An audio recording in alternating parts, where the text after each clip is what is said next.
মেয়েটা ইম্যাচিওর, বেশি ইমোশনাল, পাগলামি করে, সারাক্ষণ জ্বালায় আপনাকে, তাই না? তাহলে শুনুন, immaturity is beauty, immaturity is innocent and loyalty, immaturity is feel fair and pure, immaturity is soul love care and core.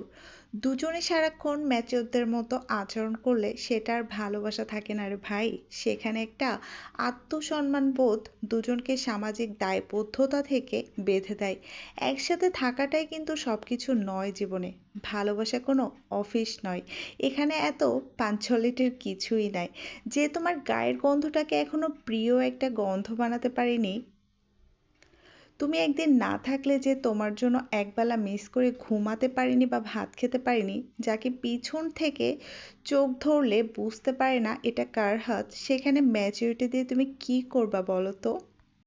আর কী বা হবে জীবনে এত ম্যাচিওর আর একটা পারফেক্ট মানুষ খুঁজে, যে যদি সেখানে ভালোবাসাটাই না থাকে, যদি বছরের পর বছর একসাথে কাটানোর পরও নিজেদের একটা গল্পই তৈরি করতে না পারো, যদি মনে করো তোমার মানুষটাকে পারফেক্ট আর অলরাউন্ডার হতেই হবে, তাহলে তুমি জেনে রেখো সে পারফেক্ট হলে তোমাকে নয়, তোমার থেকে আরও অনেক ভালো কাউকে ডিজার্ভ করবে।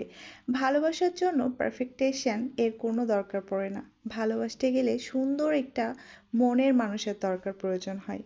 খুব সহজভাবে বলি, মানুষ কখনো পারফেক্ট হতে পারে না, কারণ পারফেক্ট মানে হলো পূর্ণ আর সম্পূর্ণ। পারফেক্ট মানুষের কোনো কিছুর প্রয়োজন হয় না জীবনে। সুতরাং যে পারফেক্ট তার আপনাকেও দরকার নাই। আর মানুষ কখনো পারফেক্ট হয়ও না, নিজের মতো করে পারফেক্ট বানিয়ে নিতে হয়। সব কিছু সুন্দরভাবে মানিয়ে নিতে পারলেই কিন্তু আমাদের জীবনটা সুন্দর হয়ে যায়। আসলে প্রকৃতপক্ষে আমরা কিন্তু কেউই সুখী না, শুধু সুখে থাকার নাটকটাই করে যাচ্ছি সবার সামনে। আজকে ছোট্ট একটা গল্প সবার সাথে শেয়ার করে দিলাম, সাথে একটা ঝটপট বিরিয়ানির রেসিপিও দেখিয়ে দিলাম। প্রেসার কুকারে মাত্র 15 থেকে 20 মিনিটের ভিতরে এই বিরিয়ানিটা রেডি করে ফেলেছি।